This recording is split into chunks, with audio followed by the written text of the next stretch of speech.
الحمد لله نحمده ونستعينه ونستغفره ونعوذ بالله من شرور أنفسنا ومن سيئات أعمالنا من يهدي الله فلا مضل له ومن يضلل فلا هادي له وأشهد أن لا إله إلا الله وحده لا شريك له وأشهد أن محمدا عبده ورسوله صلوات الله وسلامه عليه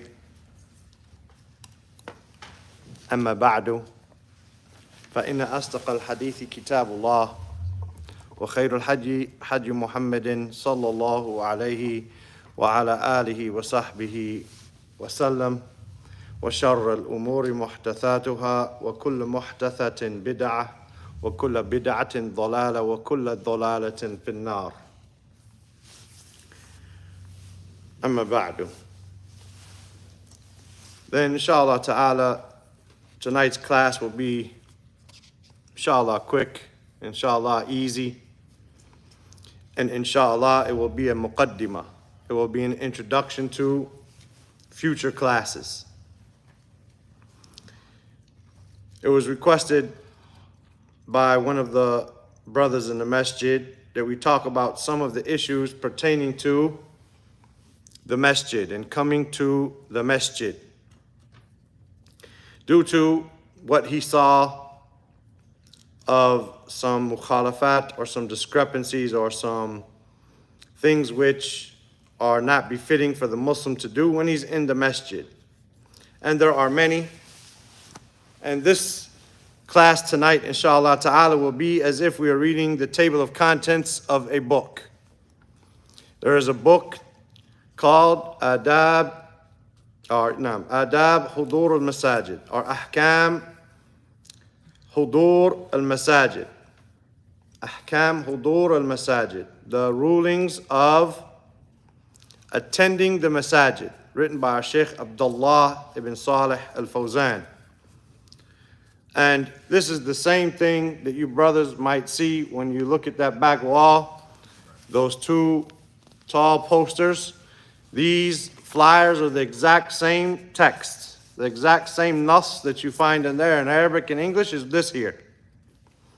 And this is basically a summarization or a translation of the table of contents of that book, which is almost 300 pages long. But we know everyone's not going to read 300 pages, so we wanted to make it summarized. At least you know. Now, if you want to go back after reading this, and if we say, well, what's the dalil for this? What's the evidence for this? Why did he say this? Then we can go into detail regarding that point, bi'idhnillahi ta'ala, if we see it necessary in future classes. So it's available in English. It's available in Arabic. Easily fit in your pocket. Take it with you wherever you go. For those who are online, then it is available on our website on the rulings or the etiquettes of the masjid. You can find it there, I believe, in text form and PDF form. Tayyib. The rulings of attending the masjid. There are things that a person should be aware of before he's coming to the masjid. When you go to work, do you just go to work? Or do you prepare yourself for going to work? You have a certain outfit that you're going to wear to work. You don't just wear anything. You don't wake up and go to work in your pajamas, right? The night before, you set your clothes out, or you iron them, you wash them, you prepare yourself. There are things that you do. You might have to get your laptop charged. You might have to get your spare flash drive out and get it ready. There are things that you need to do to prepare for work. And you go to work, for example, you're aware if your gas tank is empty or not. If you need gas before you get to work or not. If you need to get gas on the way to work, you leave 10 minutes early. There's preparation for everything you do. If you're going to have a picnic in the park, there's preparation. If you're going to go get married and you want to go talk to a father about his daughter, there's preparation. Everything that you have in life, there's preparation. Likewise, for coming to the masjid. Likewise, for coming to the masjid. Then inside work, inside the sitting where you're meeting the Father inside, there are etiquettes. While you're at work, or while you're at the house, or while you're at whatever you are preparing for. As for the Muslims, then we also have etiquettes that are related to Salatul Jumu'ah. Specifically Salatul Jumu'ah. Right now, you're listening to me. Some people are reading the pamphlet. Some people are drinking water. Some people are not listening at all. They're paying attention to something else. No problem. When it comes to Salatul Jumu'ah, and the Imam is talking from this minbar, then we don't have the right to sit and play with a pamphlet, even if we think we're reading, or read from the Mus'haf, or drink water, or fiddle with our thumbs. There are etiquettes related specifically to Salatul Jumu'ah, and we find that many people, especially the Shafi'is, I don't want to say where they're from, the Shafi'is, we find many of them negligent on some of these matters, and we've had khutbahs about it many times, such as speaking during the khutbah. Some people use the phone during the khutbah. Some people turn around and say, Assalamu alaikum, akhi, how's everything? They have a conversation during the khutbah. And these are etiquettes that are in violation of the etiquettes of the masjid and of the etiquettes of Jummah.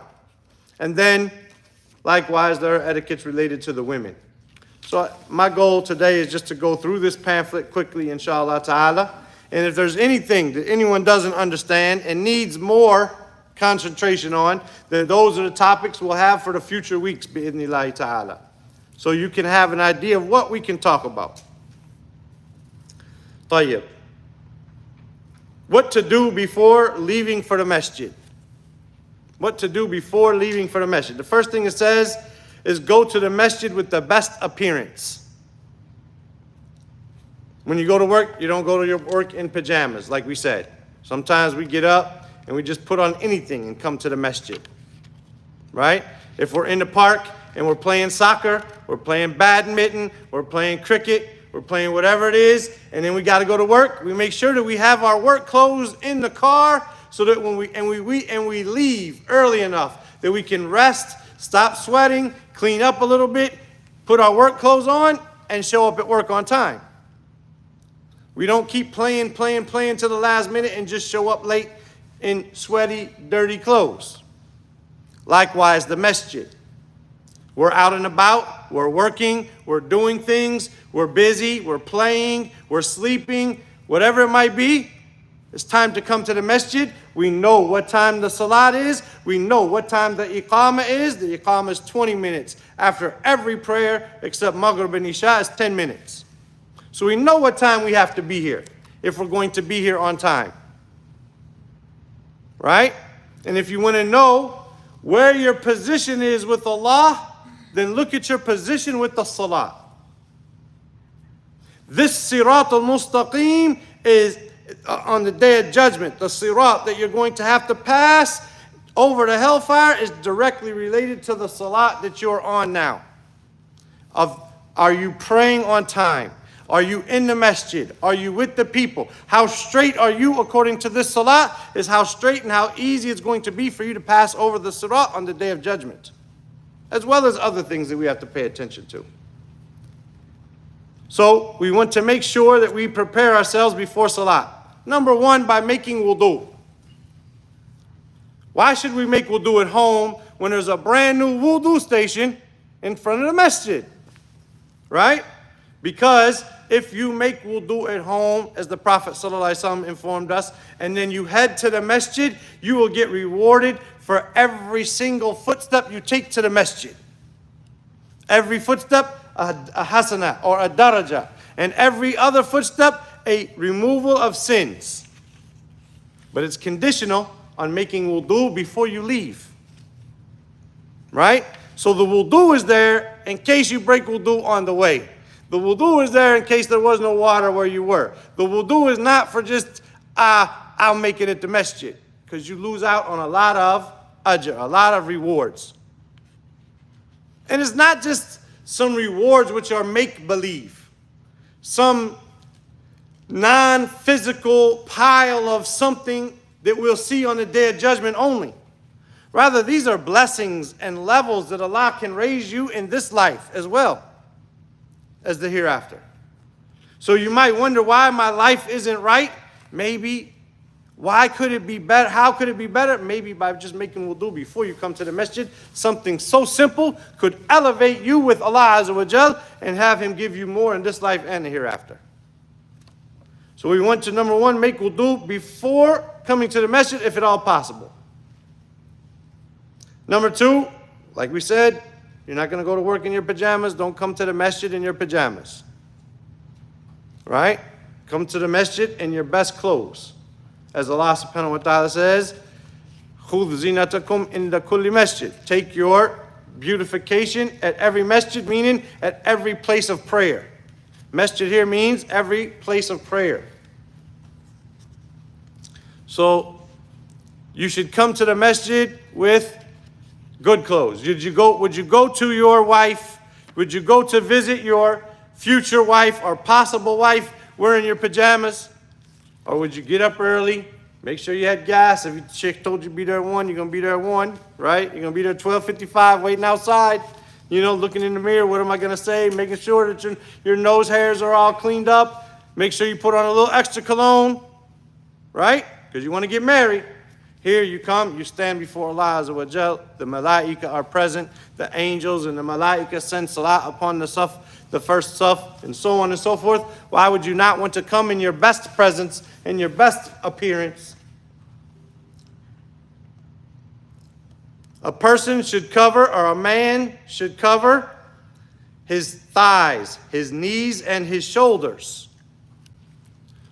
We have now, walillahi alhamd, a little basket back there with some muawwis, some izar, mi'zara, right? Some waist wraps.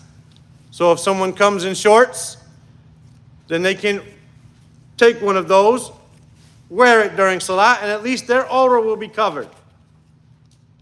Sometimes we see brothers come in, their shirts are short, their pants are tight. When they bend over, we see everything that we don't want to see. This is not appropriate for the masjid. It's not appropriate to show your backside. We don't want to mess with the plumbers. They call it plumber's crack or something like this, right? We don't want to see that in the salah. We want you to be covered. We said, wear your best clothes, right? Likewise, we see brothers wearing tank tops, muscle shirts, wife beaters. The shirts with the, no sleeves.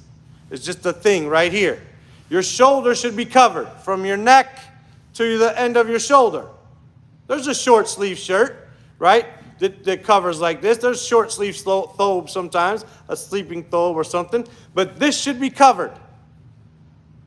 Not a tank top, right? Not on top of that, you wouldn't go try to get married in a tank top. You're not going to go for a job interview in a tank top. Don't come stand in front of Allah in a tank top. On top of that, the Prophet ﷺ, and we can see this if we need to go over it in detail, he told us that our shoulders need to be covered in a salah. That's part of the aura of the man. That's part of the aura of the man. As for a woman, then she should cover everything except her face and her hands.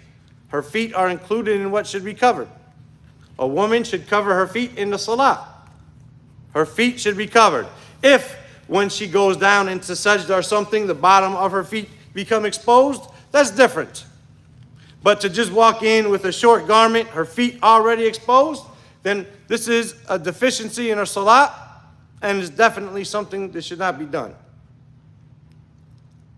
A man, and of course this is according to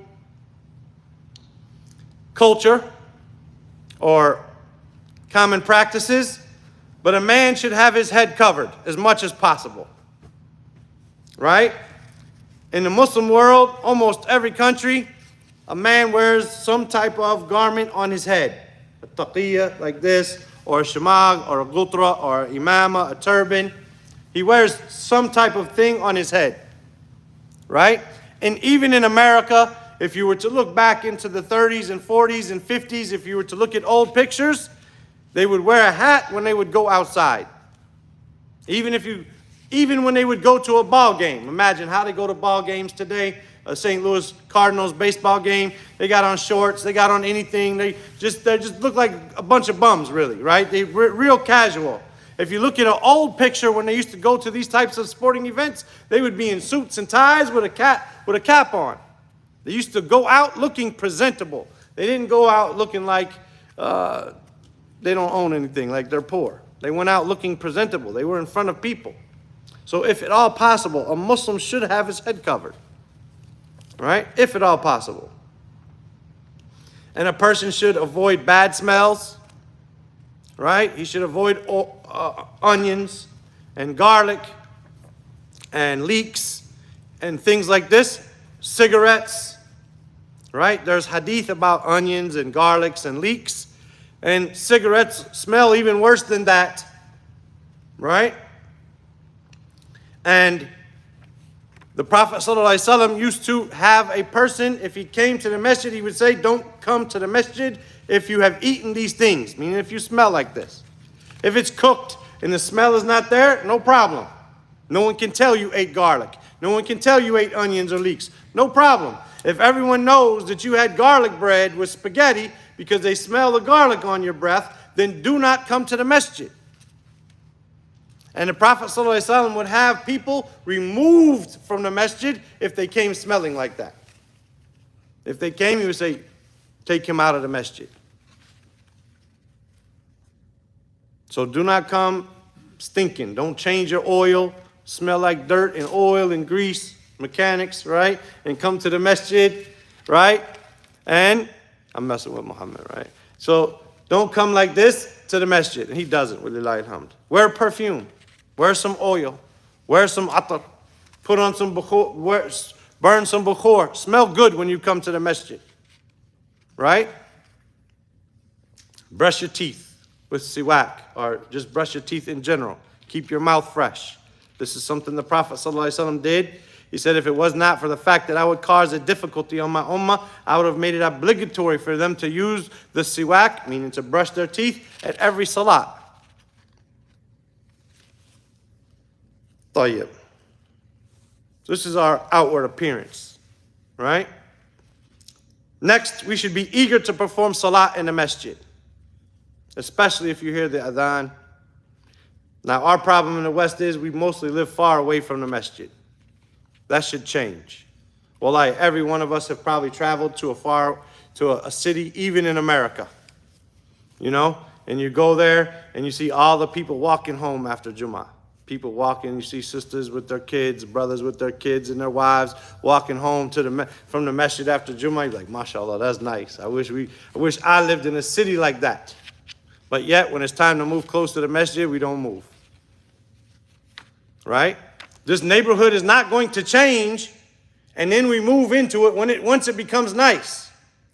Once this neighborhood becomes ideal, we won't be able to afford to live in it. Right? So then we'll just have to turn all them into Muslims if we want them to walk to the masjid. Right? But if we take advantage of this neighborhood now, while it is not such a nice neighborhood, and we buy houses behind us and close to us and next to us and around it, then we will make it a nice neighborhood. And then like, mashallah, the Muslims cleaned up South Grand. Mashallah. Right? And then the masjid will be nice and people will be walking to it. It'll be a safe place. Cars won't be broken into, so on and so forth. People move out to the county so their cars don't get broken into, and all their cars have tape on the windows. Right? It's honest. So be eager to perform salat in the masjid. It's sufficient that Allah and His angels make salat on the first row or on the first rows. Do you get that in your house? Do you get a reward for repeating after the muezzin by living far away? Do you get a reward for every footstep you come to the masjid?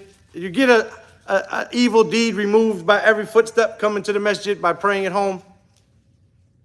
You don't get that. You don't get the reward for making wudu and then walking into your bedroom, right? Or into the living room, or into wherever you pray at. You get the reward for coming to the masjid. We should be eager here to come to meet our brothers, to see our brothers, to grow and to develop, to see Abdurrahman. I ain't seen him in 3 days. Why is Abdurrahman not there? I need to check on the brother Tariq, right? Kamal, Asif, Kamal. It was in my mind. Kamal. Why is Kamal not here? Is he busy? What's wrong? Is he sick? He's usually here. We check on each other, but we only see each other once every week or two, then we say, it's okay, no problem. And our brotherhood is disconnected like that as well. Then there are certain supplications you say when you leave your house coming to the masjid, right? There are certain supplications you say, or when you come to the masjid, you should come to the masjid walking with tranquility and dignity. Meaning, you don't come to the masjid running. You don't come to the masjid playing around, joking and laughing. Where are you headed?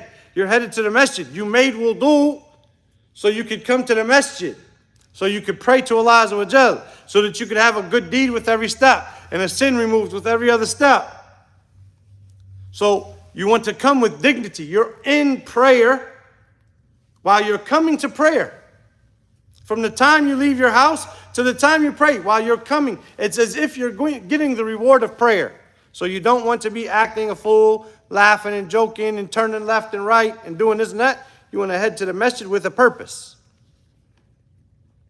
And this one here, the last one for this is, we do not want to interlace our fingers like this.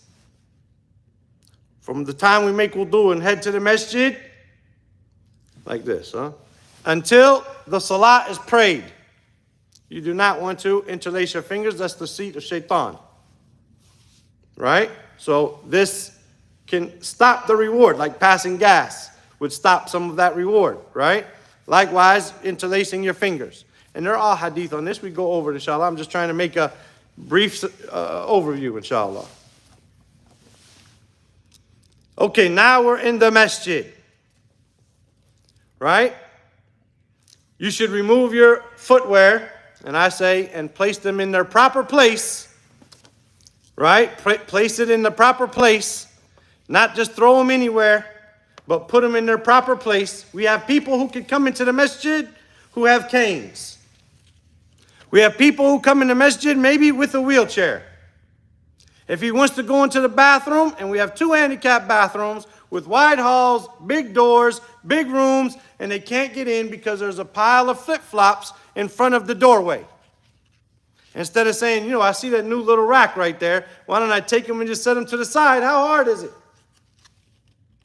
So you should take off your shoes. Or you should check your shoes for filth, make sure that they're clean, and pray in them. Now, nobody prays in their shoes today, really.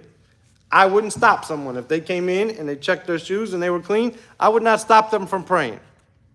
Right? I wouldn't want them to have some big, clunky work boots that when they make sajda and stuff, they could maybe rip the carpet up or something. But if they prayed in their shoes and their shoes are clean, it's no problem. In fact, Abdullah bin Mas'ud, if I'm not mistaken, radiallahu anhu, said, I saw the Prophet ﷺ not pray in his shoes one time. Every other time he prayed in his shoes. Just one time he didn't see him pray in his shoes. Now the masjid had sand and so on and so forth, right? But at the same time, we don't want to be hard if someone does come in here. We don't want to be pushing them. We had a guy come in working on the internet the other day. He wore his shoes. I said, why you let the guy wear his shoes in there? And he walked on 4 carpets before he got to the musalla. If he had dirt on the bottom of his shoe, he cleaned it off, right? No problem. And then I gave him some booties so that brothers wouldn't think about it. But at least you should check your shoes for filth. When you enter into the masjid, you should enter with your right foot. Is there a hadith for this? To enter into the masjid with your right foot, to enter into the bathroom with your left foot? There's no hadith, right? No athar from the Salaf, except Aisha radiallahu anha said that the Prophet ﷺ used to love doing things with his right as much as he was possible. So the good things with the right, the bad things with the left. So they use this. But there is no hadith which says enter the masjid with your right foot, leave out with your left foot. There's no hadith. Then when you enter the masjid, you say one of many different supplications, one of many different adiyah that a person can say. Now, what does that mean? What does that imply? When I say, when you enter the masjid, when we say the masjid here, we mean one of these 2 doors here. Not the outside doors, but the inside doors. Right? That's when the dua should be made. Because inside here is the masjid, outside there is not the masjid. What does that imply? Who can tell me? What's that mean? Say a dua when you come in the masjid. Can I be on the phone talking with somebody?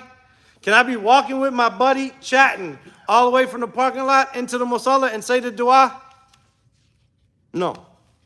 Because I'm chatting, I'm laughing, I'm talking, right? I'm having a conversation. How am I going to say the legislated dua for entering the masjid if I'm chatting on the phone or chatting with my friend as we walk in the masjid? So hold on, give me a second. Bismillah, and say the dua. And then continue if you need to continue. Get off the phone before you come in the masjid. You're coming to the masjid, right? You're not coming to a coffee shop. You're coming to the masjid. So get off the phone and go into the masjid. So say one of the legislated du'as. Here's another thing that we see many people doing. Proceed to the front most available spot in the rows. Don't stand 10 feet behind where Kamal is sitting right now and pray. Come forward and pray. Take a sutra. Don't pray in the middle of the masjid. Come forward and pray, right? You should have a sutra when coming or when praying. The Shaykh here says, greet those who are in the masjid. Say assalamu alaikum. Doesn't mean yell. The Prophet ﷺ used to enter his house and he would give a salam that those who were awake could respond and those who were asleep would not be bothered. Right? Not, assalamu alaikum wa rahmatullahi wa barakatuh, and yell out through the whole masjid. Some people are praying. Some people are reading Quran. Sabr. Just assalamu alaikum. Who hears you, hears you. Don't hear, don't hear. We don't have to yell it. Right? And you pray 2 rakat before sitting, no matter what time it is. If it's after Fajr, if it's after Asr, right? Pray 2 rakat before sitting down in the masjid. Take a sutra. This is another thing that we've heard throughout many years. Shaitan doesn't enter the masjid. Who has anyone ever heard that? Sheikh Hassan. Barakallahu feek. How's shaitan yadkhul al-masjid? Naam? Jazakallahu khairan. Right? Many people have said throughout the years when we tell them to take a sutra, shaitan doesn't enter the masjid. The Prophet ﷺ in his salat reached out and grabbed something, right? And then the people asked him, what did you do in salat? He said, in salat, I grabbed shaitan. He came to me, I grabbed him, and I was going to hold him, right? And then I remembered the dua of my brother Sulaiman, who said, oh, Allah, don't give anyone a kingdom like mine. And shaitan, and Sulaiman had power over the jinn, so the Prophet ﷺ didn't take power over the jinn like Sulaiman. But this jinn, this shaitan was in the masjid. When the adhan is called, shaitan runs away passing gas. When it's over, he comes back. When the iqam is called, shaitan runs away passing gas and then he comes back. The Prophet ﷺ said, if shaitan comes to you, or if you start thinking about things in salat, take to your left or underneath your foot, go and seek refuge from shaitan 3 times. How can we say shaitan don't come to the masjid and justify not taking a sutra? Those masjids that have lines on them, that's not a sutra, right? Even if you choose the opinion, which some of the mashayikh have allowed, to take a line. If we're in the desert and I don't have anything with me, I don't have this camera stand, I don't have a stick, I don't have a backpack, I don't have something to set in front of me, I can maybe take my finger and draw a line in the sand. That could be my sutra, okay. But that line on the carpet with the design, did you put that there? No. So no one knows that's your sutra. So take a sutra. And how do we, I don't carry anything with me, right? How do we do that? We come forward to the masjid, move close to the walls, move close to the minbar, move close to these Quran stands. Take someone else. Kamal came in before Muhammad. Muhammad prays behind Kamal. Kamal is a sutra. Tayyib. Leaving the masjid after the adhan has been called is prohibited, except if you're going to come back, or except if you need to make it to another masjid. So another imam of another masjid comes and visits us, and he's talking between Maghrib and Isha, and then the adhan of Isha is called. Oh man, I got to get to West Pine. So he leaves after the adhan is called to get to West Pine and pray, no problem. Right? Someone passes gas, they need to go leave out of the masjid, come back and make wudu, no problem. Right? No problem. But to leave out and then not pray after the adhan has been called is prohibited. While you're in the masjid, spend your time wisely, reading the Quran, making sunnah and optional prayers, and avoid false speech which has no benefit. Talking about Biden or Trump, talking about what's going on in the world of politics or sports inside the masjid, children playing video games in the masjid, this is unbefitting, right? Taking business calls in the masjid is unbefitting of the masjid. The masjid was built, what's the name masjid? Masjid, come from Sin, Jim, Dal. Sajada, the place where you make sujood, right? It was not called anything except after the salah and the remembrance of Allah subhanahu wa ta'ala. So we have this room here, which is not being utilized to its best purposes, but inshallah within the next month, this room here will be done, and there will be a sitting room. You get a phone call, go there. Right now, there's benches and chairs in the hallways. Inshallah, there will be a place. You want to sit there and talk about politics, sports, things unrelated to the dhikr of Allah Azza wa Jal, there will be a room there for you to sit and talk. But as for in the masjid, then this is not befitting, right? Buying and selling in the masjid is prohibited, as is announcing something lost. Anyone see my phone? The masjid is not for that. We should avoid raising our voices when talking. We should not talk out loud. We should not bother other people or reading and making dhikr or making salah. Our voices should be soft. And we should avoid sleeping or nodding off in the masjid. Abdul Hafid. As much as possible. Why do I say that? Because the masjid is for worship of Allah. Take advantage of it.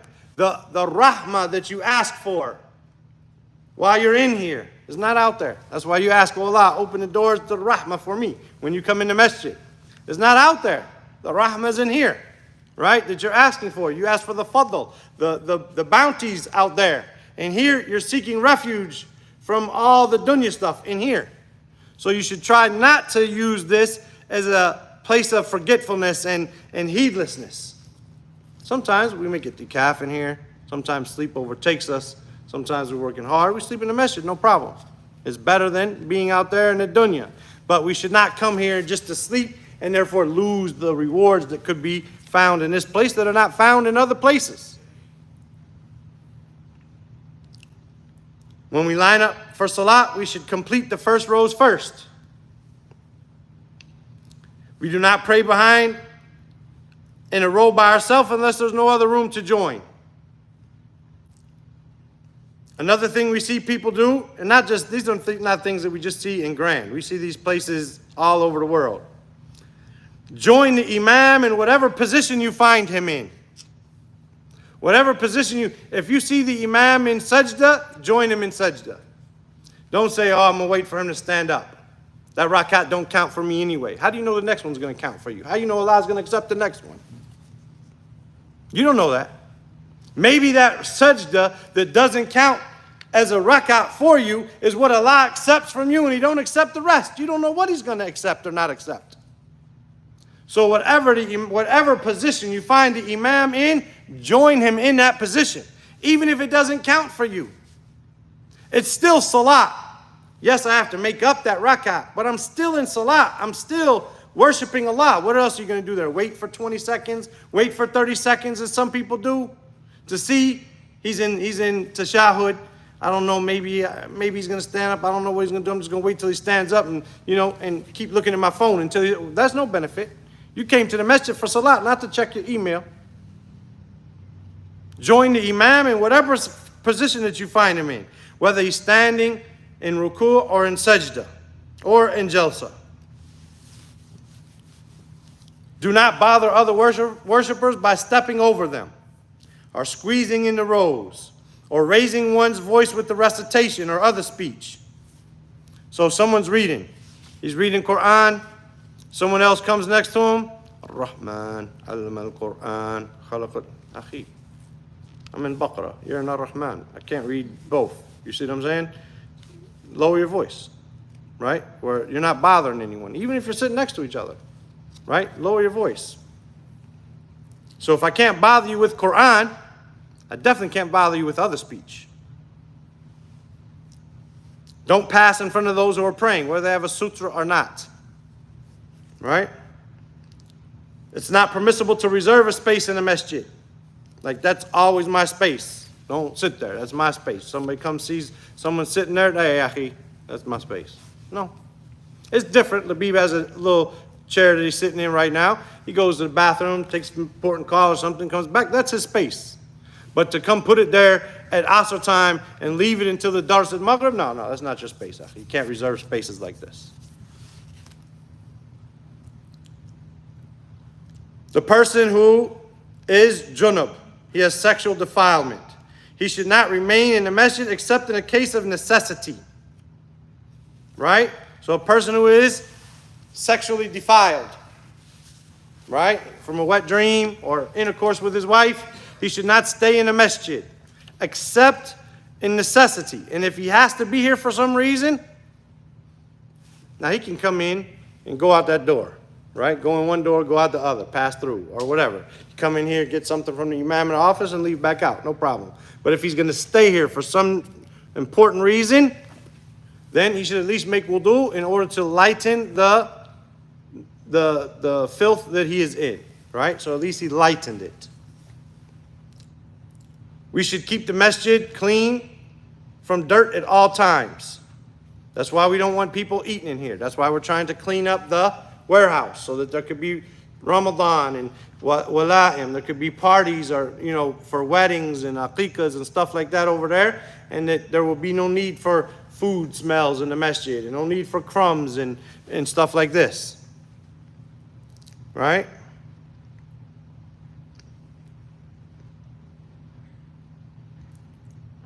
Whoever brings their children to the masjid are responsible for teaching their children these rules. We want the children to come to the masjid. We want them to be here. We want them to have a nice time. But we want them to follow the rules. We want the masjid to be a masjid and not anything else. And then, when you leave the masjid, again, we say one of the legislated supplications. Again, you can't do that if you're on the phone. You can't do that if you're just talking to your buddy while on the way out. Where are we going to go eat? You're going to go eat? You ready to go? Come on, where are we going to go? To Taco Bell. We're going to go this. We're going to go there. And we leave out. And we never, ever, ever ask Allah for His fadl when we leave. Okay. Inshallah. That's in the masjid. Now, quickly, things related to Salatul Jumu'ah. It's the sunnah to be close to the imam. We see people, they're here at 11:30. They sit against them cushions in the back. And that's where they sit. They're here at 11:30, and the guy who comes after the imams on the minbar is in the second row. People have been here an hour and a half before the imam got here. They're in the fifth row. And the person who comes while the imam, after he started the khutbah, he's in the first or the second row. Makes no sense. You want to be closer to the imam. The closer you are, the better. Right? The better you're going to hear. Right? The better you're going to pay attention. The better you're going to benefit. We should not step over the shoulders of people, right? People are lined up and say, I'm going to get a place, I'm going to squeeze myself in, stepping over the shoulders. The person who does this has no reward except dhuhr. He gets the reward of dhuhr. He doesn't get the reward of Jum'ah. That's hadith in Sunan Abi Dawud.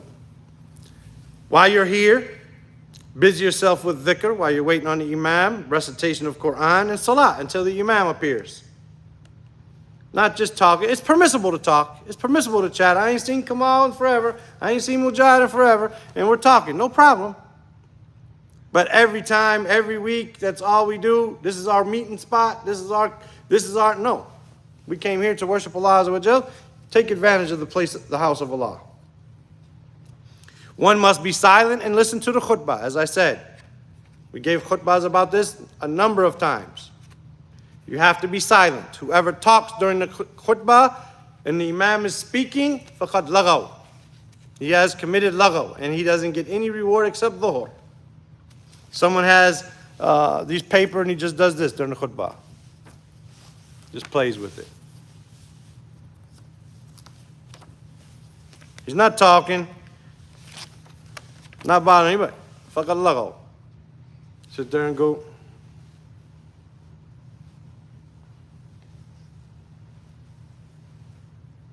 the whole time during the khutbah, فَقَدْ لَغَوْا. He gets nothing but dhuhr. That's his reward. He doesn't get the reward of Jummah that he came out for and was hoping for. He gets the reward of Jummah, of dhuhr, faqat. Only. So we must be silent and listen to the khutbah.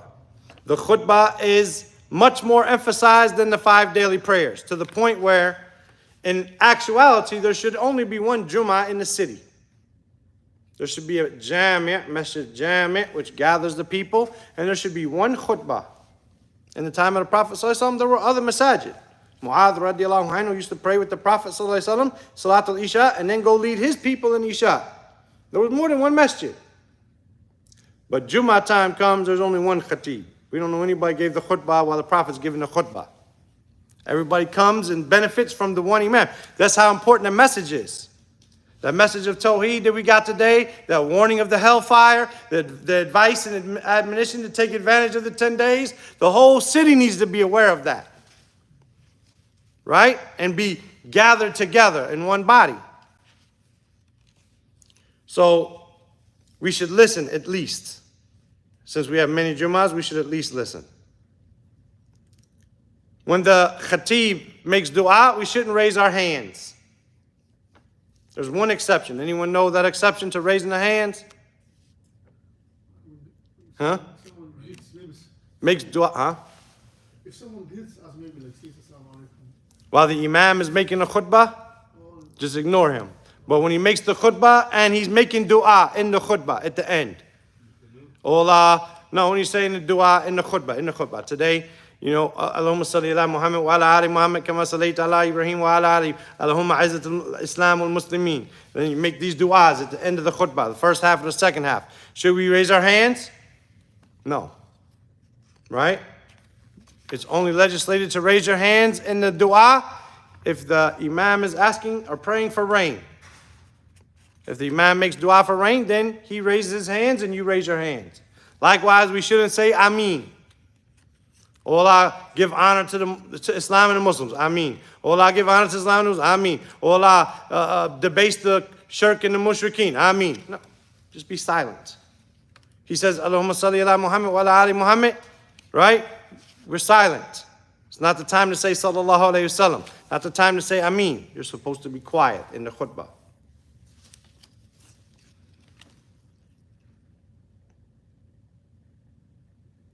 If you come in during the khutbah, you should still pray Tahiyatul Masjid. If you come during the khutbah, you still pray Tahiyatul Masjid. You do not sit down. The Prophet ﷺ, he saw someone come in and sit down during the khutbah. He said, did you pray 2 rak'ah? He said, no. Right? He said, no. He said, stand up and pray 2 rak'ah and make them quick. So he commanded him, pray 2 rak'ah before you sit. Likewise, he said, whoever, in other instances, I got a whole book on should you pray Tahiyatul Masjid during the khutbah. Right? It's a book, 100 and some pages. This issue is not small. So he says, anyone who comes into the masjid during the khutbah, he should pray 2 rak'at quickly. Some people, they like to say that the Prophet ﷺ, this man was poor. And the Prophet ﷺ wanted him to stand up in the khutbah so that everyone could see his clothes and how poor he was so that they could give sadaqah to him. Because there is a narration like this. But this man, he came in and he sat down. And he said, and then after he got done, the Prophet ﷺ said, you should make sadaqah upon this man. So the people gave him their clothes. So the next week he came in, he sat down. The Prophet ﷺ said, stand up and make 2 rak'at before you sit down. Sit down, stand up. So the people saw how poor he was and said, you should make sadaqah upon him. The 3rd week he comes in, and then he's waiting on the sadaqah. The Prophet said, no. We're not going to keep doing that. We're not going to keep, you had 2 weeks in a row now people gave you clothes. Right? We're not going to keep giving you. So yes, he did want this person to be seen, but at the same time, you need to make 2 rak'at. We're not just doing it to show how poor you are. You need to make 2 rak'at, even if the imam is giving the khutbah. And it's the sunnah to pray 4 rak'at after Jummah or 2 rak'at The discussion is long. You could pray 2 or you could pray 4. You could pray them in the masjid. You could pray them at home. Shaykh al-Islam ibn Taymiyyah rahimahullah says if you're going to pray them in the masjid, pray 4. If you're going to pray them at home, pray 2. And then the discussion is long and it pretty much ends up pray 2 or 4 in the masjid at home, 2 or 4 in the masjid, 2 or 4 at home. It's up to you. But that's as soon as related to this. As for women, and we don't have any women here, so why are we talking about women, what they're doing? Why would we mention it? But before, can we make 2 here and 2 at home? Sure, inshallah. No one's going to stop you from praying, inshallah. Why are we mentioning the women? Even though there's no women here, why would we do that? Because we have women at home. Because we have women at home. We're going to take it home and tell them and show them. Okay. So a woman must not wear perfume when she comes to the masjid. A woman cannot wear perfume when she comes to the masjid. She leaves her house, she should not wear perfume, especially coming to the masjid. She should not have perfume on. She should not have, and that means she has to pay attention to her soaps. You know, if she has a soap that smells, comes out her pores when she sweats or whatever, don't wear something that's going to cause you to be fragranced when you come to the masjid. She should lower her gaze just as men lower their gaze. Men see women with, man, what, you know. Women see men the same way. I'm like, come on, mashallah, you're kind of big, you know. She should wear the Islamically legislated hijab, not just a scarf. She should be covered, everything except her face and her hands, and some people say her face and her hands. But we'll just say at least everything except her face and her hands. Part of her hair should not be showing. She should not be wearing fancy clothes that draw the attention to her. She should wear plain, simple clothes without sparkles, without heels that are going to make noise, and all these types of things. She should come to the masjid plain. The woman who is menstruating or in postpartum bleeding, meaning the 40 days after she gave birth to a child, she should not remain in a masjid except for necessity. What does necessity mean? Necessity means maybe a dars. It's obligatory for women to learn, right?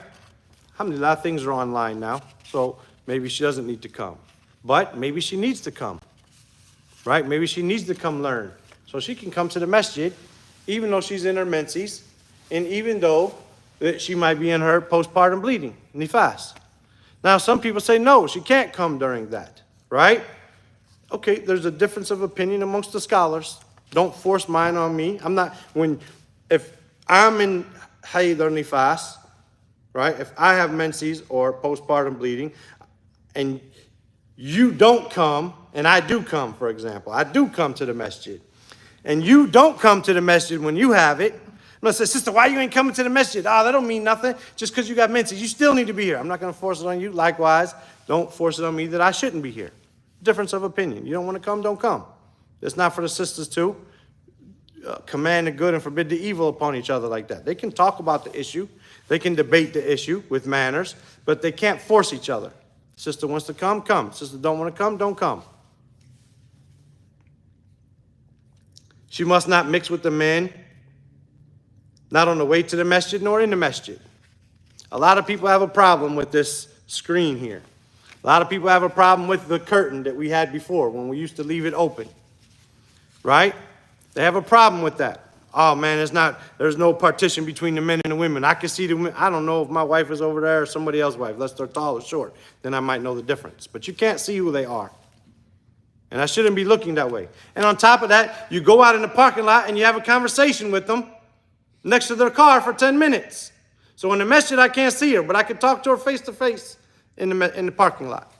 I can talk to her face-to-face in Walmart, face-to-face in Schnucks, face-to-face in wherever she works or wherever I work.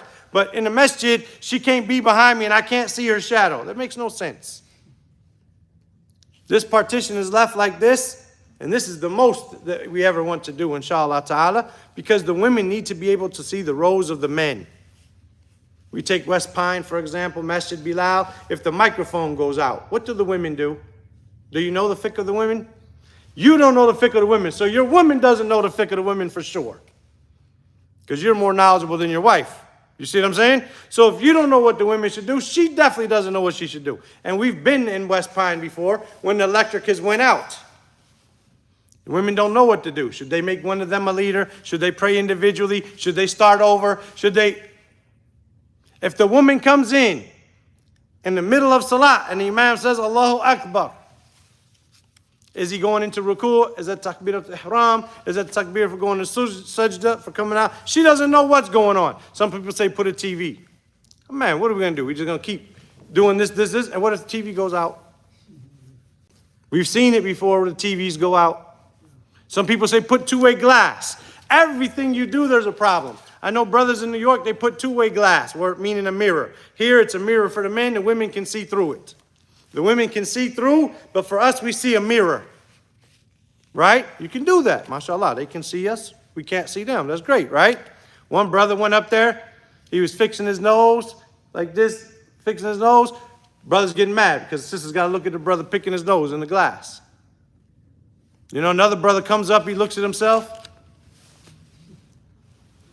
Another brother says, so the woman in the back says, that brother was trying to look through the mirror and see us. So they actually got into a fist fight because the sister don't know that he's just looking at himself, admiring himself. He can't see through it. The wife tells the husband says, man, what you doing there trying to see the women? They get into a fist fight. There is no replacement for the sunnah. Right? There's likewise, just like when you pray at home, you don't get the reward for coming to the masjid. You don't get the reward for repeating after the muezzin. You don't get the reward for da-da-da-da-da. Likewise, what are we going to do with the hadith that the best rows for the women are the last rows? Why is the best row for the women the last row? Because they're farthest from the men. And the worst rows are the first rows. And the best rows for the men are the first rows. And the worst rows are the last rows. Why? Because they're close. If there's a wall, that hadith means nothing. That the imam, before he turns around, after the salat, he says, Astaghfirullah, Astaghfirullah, Astaghfirullah. Allahumma anta salam, wa minka salam, tabarakta. No, Jazakallah khairan. My mouth is dry like this. And then he turns around. Why? He gives the women the chance to leave.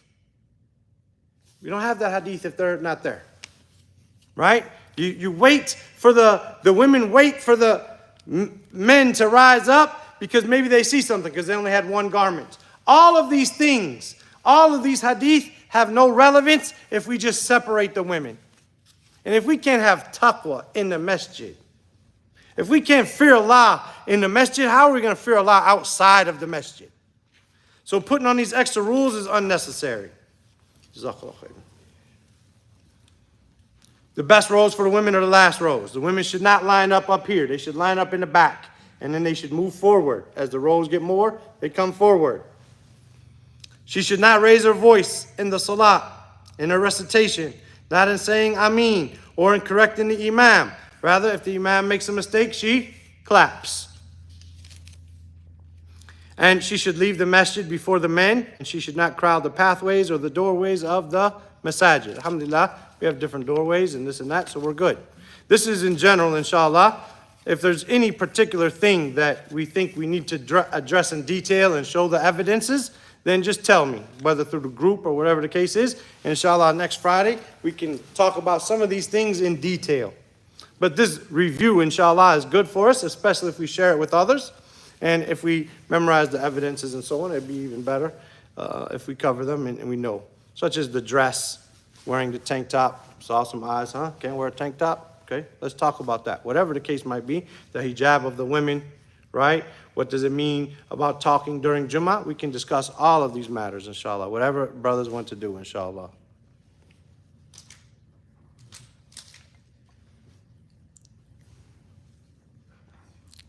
Okay. Online, we got Bible people debating in here. I don't know what's going on. People, I guess, debating the Muslims inside the chat. The chat is long. I'd never even imagined chat to be like this. Anyway, any questions? Anything we need? What's the topic for next week? Pick one out of here. What is it? What do we talk about in detail? What do we see we need the most? What's the dua? سمع الدعاء لدخول المسجد يا فضل. نعم.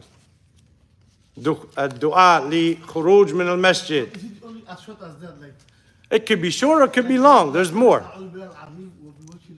Yes. No. Yes. Yes. We put the short one in here for ease, but there are more and longer ones. What do you say? Dua for going to the masjid. The dua for, okay, let's do that next week, inshallah. The dua for going to the masjid. Yeah, that comes before. Right? The dua for going to the masjid is beautiful. Yeah. Right? اللهم اجعل في قلبي نورا وفي لساني نورا وفي سمعي نورا وفي بصري نورا من فوقي نورا من تحتي نورا عن يميني نورا وعن شمالي نورا من أمامي نورا وخلفي نورا. And more than that. That's a beautiful dua. Inshallah, we'll do that next week, inshallah ta'ala. There's a sheikh who denies this. I'm not going to mention his name, right? Who denies this hadith. He says this hadith is only for the dua al-istiftah for qiyam al-layl. It doesn't exist in Sahih Muslim. But when you look in Sahih Muslim, you find it obviously and clearly that the Prophet ﷺ said this dua on the way to the masjid, right? So inshallah, that will be our dua that will be our class for next week. And anyone who wants to look at these and say next week recommend another topic, then inshallah we'll do that. Tayyib? Good? Everybody good? جزاكم الله خيرا. سبحانك اللهم وبحمدك أشهد أن لا إله إلا أنت أستغفرك